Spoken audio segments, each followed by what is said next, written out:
हाँ जी भाई, नमस्ते। कैसे हो सब लोग? सारा मित्र मित्राणियन, सारा दोस्त, सारे ऑल फायर फाइटर्स, सबको एक बार फिर हमारे YouTube channel fire and safety by Ankita Chaudhary में आपका हार्दिक स्वागत और अभिनंदन है। उम्मीद करूंगी सब मस्त कुशल मंगल होंगे और तैयारी भी अच्छी चल रही होगी। भाई सर्दी स्टार्ट हो गई है तो सर्दी से थोड़ा ध्यान रखा करो। आज की क्लास में अपन पढ़ने वाले हैं बौद्ध धर्म से संबंधित। क्लास स्टार्ट करने से पहले दो मोटिवेशनल लाइनें सिर्फ आपके लिए कि न पूछ मेरी मंजिल कहाँ है, कि न पूछ मेरी मंजिल कहाँ है, अभी तो सफर का इरादा ही किया है, कि अभी तो सफर का इरादा ही किया है। न हारूंगा हौसले, न हारूंगा हौसले, चाहे कुछ भी हो जाए, ये मैंने किसी और से नहीं, मैंने खुद से वादा किया है, कि किसी और से नहीं, मैंने खुद से वादा किया है। आज की क्लास शुरू करते हैं। बौद्ध धर्म के बारे में सबसे पहले मैं आपको दो चार बात बता देती हूँ, उसके बाद में अपन लिखेंगे।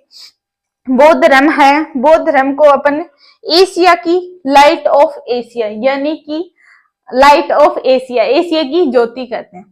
बौद्ध धर्म जिसमें अपन सबसे ज्यादा महात्मा बुद्ध को पढ़ते हैं, गौतम बुद्ध को पढ़ते हैं, जिसका बचपन का नाम सिद्धार्थ था, जिसकी माता का नाम माया देवी, और जिसका लालन पालन मतलब बौद्ध धर्म से संबंधित पढ़ रहे हैं। तो किसके बारे में पढ़ रहे हैं? महात्मा बुद्ध या गौतम बुद्ध के बारे में पढ़ रहे हैं। तो महात्मा बुद्ध का बचपन का नाम सिद्धार्थ था, जिसकी माता का नाम माया देवी, और जिसका लालन पालन महात्मा बुद्ध की माता प्रजापति गौतमी देवी ने किया है। उसके बाद हम पिता का नाम देखते हैं, सुधोधन जी, जो साके वंश से संबंधित थे। उसके बाद में देखते हैं कि जो महात्मा बुद्ध है, इनका जन्म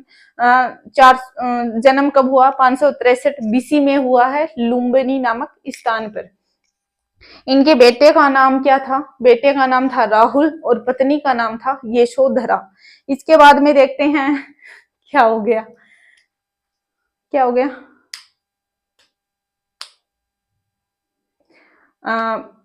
हाँ, उसके बाद में देखते हैं कि जैसे ही जो सुधोधन थे, उनको ये लगता, किसी पंडित ने, किसी ने कहा कि मतलब जब ये बहुत छोटा था महात्मा बुद्ध, तो उस टाइम पे बोला था कि ये आगे जाके या तो मतलब बहुत बड़ा नाम कमाएगा या तो फिर बहुत छोटा।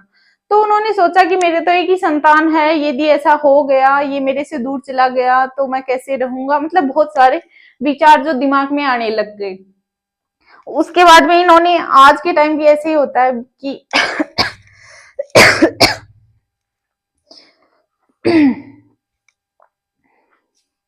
आज के टाइम भी ऐसा ही होता है कि भाई जो सक्सेस होने वाला नहीं लगता, ऐसे लगता बदमाश है, तो ये गांव वाले है या घर वाले, परिवार वाले, रिश्तेदार ये कहते हैं भाई इसकी शादी कर दो, अपने आप सुधर जाएगा।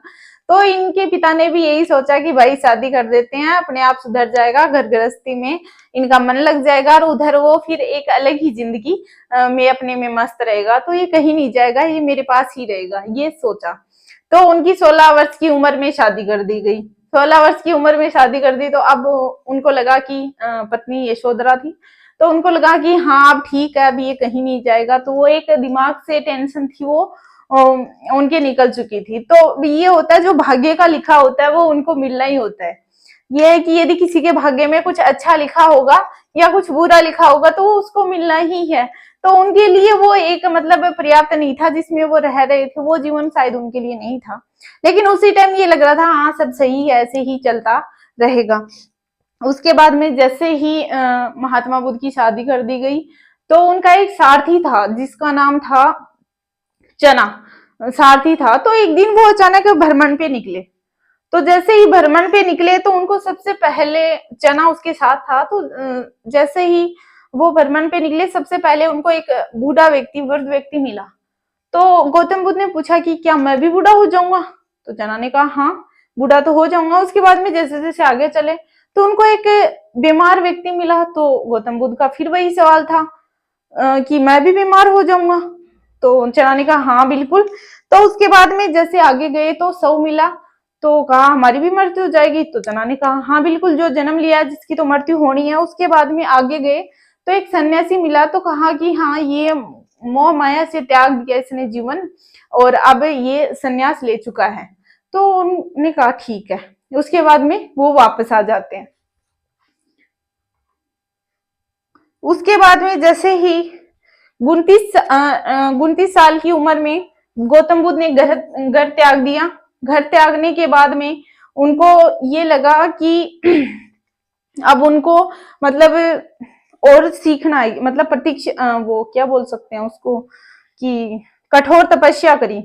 जो घर छोड़ा उस प्रक्रिया को महानिष्क्रमण कहते हैं। उसके बाद में जैसे ही उन्होंने तपस्या की, लगभग 6 साल तपस्या की और कठोर ज्ञान की प्राप्ति हुई, और वो एक नीम, जो पीपल का पेड़ था, पीपल के पेड़ पे के नीचे ज्ञान प्राप्ति हुई, जिसको महानिष्क्रमण कहते हैं। महानिष्क्रमण कहते हैं। और नदी का नाम कई जगह आता है, निरंजना नदी, और कई जगह आता है पुनपुन नदी भी आता है। दोनों नाम देखने को मिलते हैं, निरंजना और पुनपुन नदी भी आते हैं। उसके बाद में यहाँ जो सबसे पहले उपदेश दिया वो सारनाथ में दिया, जो सर्वाधिक उपदेश दिए वो श्रावस्ती में दिए, जो सबसे लास्ट अंतिम उपदेश था वो भी श्रावस्ती का ही था, जिनकी भाषा पाली भाषा थी। उसके बाद में इनकी 2 शाखाएं थी, जो हीनयान और महायान कहते हैं। और इनके जो पवित्र ग्रंथ हैं, जो बौद्ध धर्म से संबंधित, जो मैं आपको बता चुकी हूँ, एक बार फिर बता देती हूँ। अंगुत्तर निकाय, जिसमें बौद्ध धर्म के बारे में पढ़ते हैं, जिसमें 16 महाजनपद आते हैं। इसके अलावा अपन जैन धर्म के बारे में भगवती सूत्र ग्रंथ में पढ़ते हैं। इसके बाद में यहाँ आ जाती हैं जो 4 बौद्ध संगतियां आ जाती हैं, जो अपन यहाँ देखने वाले हैं, जो 483 बीसी में हुई है, 383 बीसी में हुई है, 255 बीसी में हुई है, और फर्स्ट शताब्दी में हुई है। जो अपने राजगृह है, वैशाली है, पाटलिपुत्र और कुंडलवन में हुई है। इनके जो शासक वगैरह वो अपन लिख लेंगे। उसके बाद में यहाँ आ जाते हैं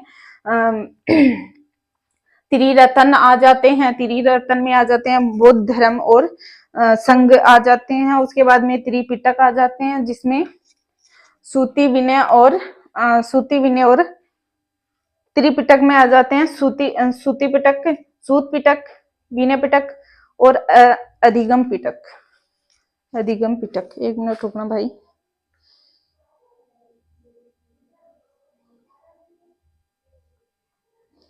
हाँ, ये आ जाते हैं इससे संबंधित। बस इतना ही है, ये अपन अभी देख लेते हैं फटाफट।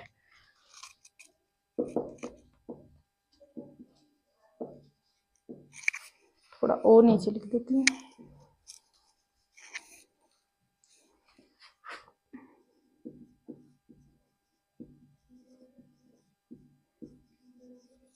बौद्ध धर्म,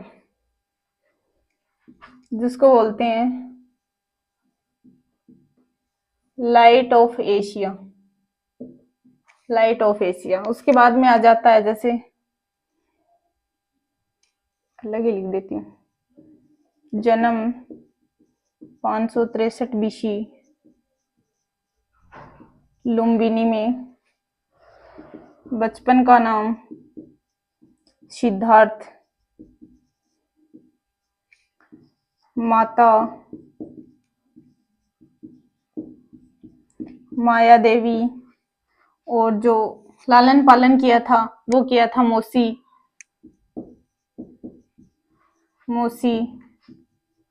प्रजापति गौतमी देवी।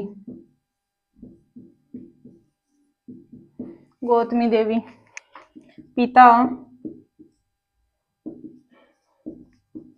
सुधोधन, जो शाक्य वंश से हैं, और माता तो आई गई,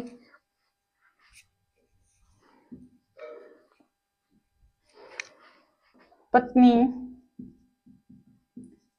यशोधरा, बेटा राहुल। गुरु 2 गुरु रहे हैं, अलार कलाम जो फर्स्ट गुरुजी थे, और इसके अलावा एक दूसरा गुरुजी और रहा जिसका नाम है उद्दक। ये फर्स्ट थे उद्दक रामपुत्र, जो सेकंड गुरुजी थे। इसके अलावा अपन देखें ये हो गए। इसके अलावा देखें अपन कि त्रिपिटक, जिसमें सूत पिटक, विनय पिटक,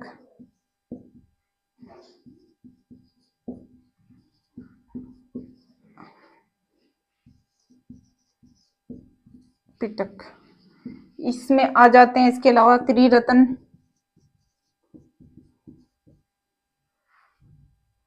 बुद्ध, धम्म, बुद्ध धम्म और संघ, बुद्ध धम्म और संघ। सॉरी भाई, ये क्या, एक मिनट भाई। इसके बाद में देखते हैं अपन कि 16 वर्ष की उम्र में शादी कर दी गई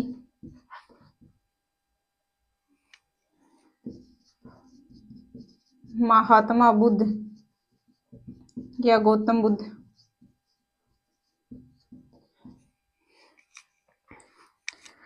इनका जो सारथी था चना,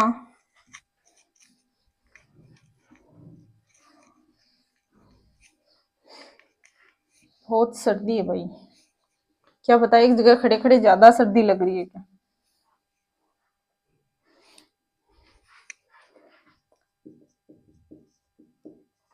महात्मा बुद्ध या गौतम बुद्ध,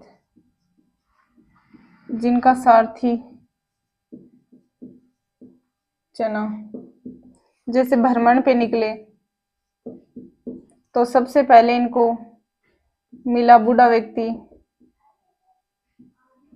उसके बाद में यहाँ मिला बीमार व्यक्ति, फिर यहाँ एक शव मिला, फिर यहाँ सन्यासी मिला। इसके बाद में आती है यहाँ पे जैसे ही 29 साल महात्मा बुद्ध जी 29 साल के हुए, 29 वर्ष की उम्र में घर त्याग दिया,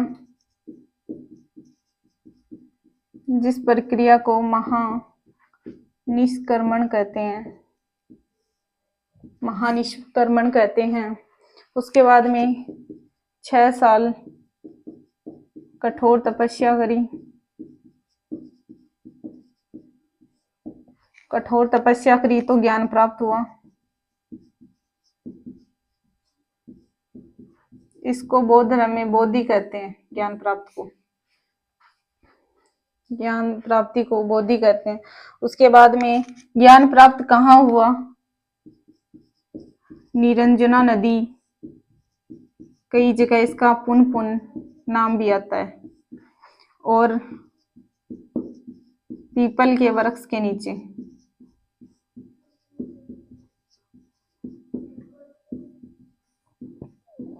पीपल के वृक्ष के नीचे। बौद्ध धर्म का प्रतीक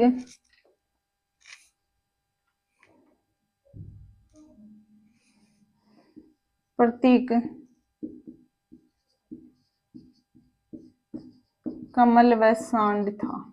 बौद्ध धर्म का प्रतीक कमल व सांड था। उसके बाद में प्रथम उपदेश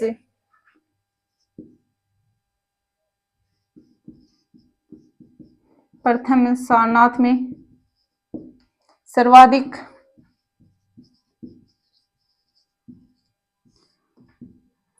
श्रावस्ती में, सर्वाधिक उपदेश श्रावस्ती में दिए, अंतिम उपदेश भी श्रावस्ती में दिया, और फर्स्ट उपदेश सारनाथ, और अंतिम उपदेश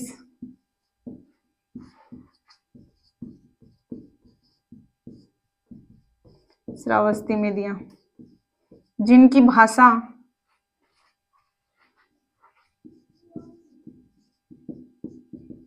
पाली भाषा थी। भाषा पाली भाषा थी।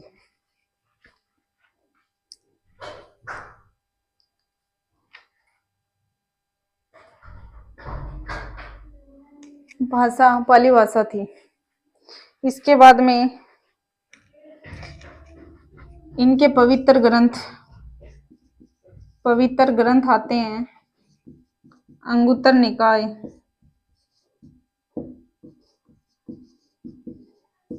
जिसमें बौद्ध धर्म के बारे में बताया गया है, जिसमें 16 महाजनपदों का उल्लेख है, जिसमें मैंने पढ़ा है, जिसमें वज्जी महाजनपद था वो सबसे बड़ा था, और जो 16 महाजनपद हैं वो सबसे जिसमें 2 राजतंत्र हैं, 16 गणतंत्र हैं, और जो 2 महाजनपद हैं वो भारत से बाहर थे, कम्बोज और गांधार। और इनमें क्या था भाई, ये जिसमें इसमें ये आ जाता अंगुत्तर निकाय, और यदि यहाँ जैन होता तो भगवती सूत्र आता। भगवती सूत्र में जैन धर्म के बारे में सविस्तार बताया गया। उसके बाद में आती है मृत्यु, 483 BC,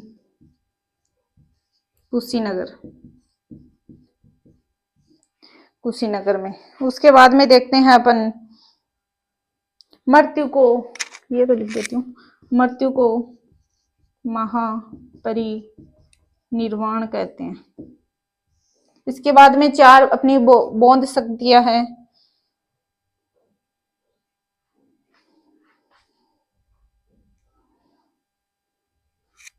पवित्र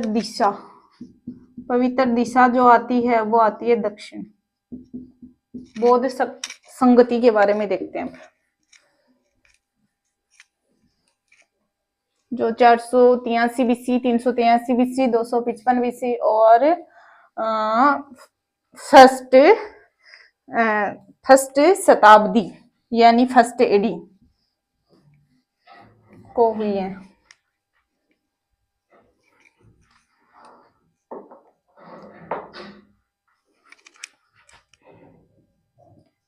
प्रथम स्थान, समय, शासक, अध्यक्ष या अध्यक्षता।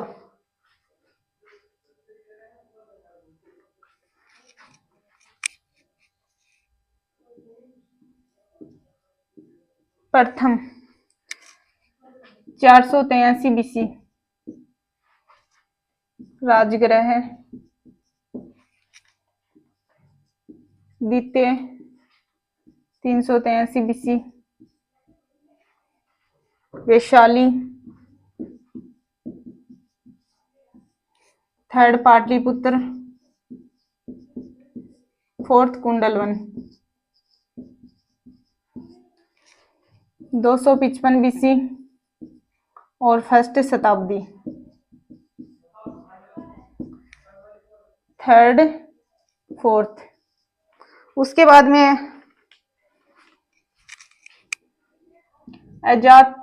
फर्स्ट हुई है अजात शत्रु के टाइम,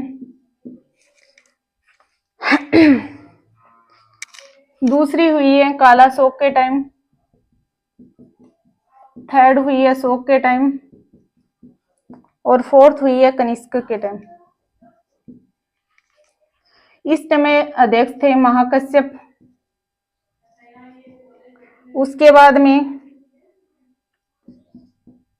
सभाकाशी में यह अध्यक्ष था। उसके बाद में मांगली कुतिशन, उसके बाद में वसुमित्र,